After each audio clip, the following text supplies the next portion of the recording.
1 peso NGC coin, brilliant condition na binibili sa halagang 2,000 pesos. Napaka-hard to find na po nito at napaka-rare. Sa katunayan, napakahirap na hirap po ako makakita ng ganitong klaseng 1 peso. Baka po meron kayo ng mga ganyang klase. 2018 upper mint mark. Yun lamang po ang hinahanap ko sa ganitong 1 peso NGC coin. Basta po upper mint mark ang hinahanap ko. Huwag na po kayo mag-send ng ibang taon.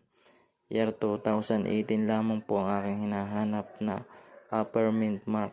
Yung iba hindi pa rin maunawaan kung ano po ba talaga ang hinahanap ko sa 1 peso.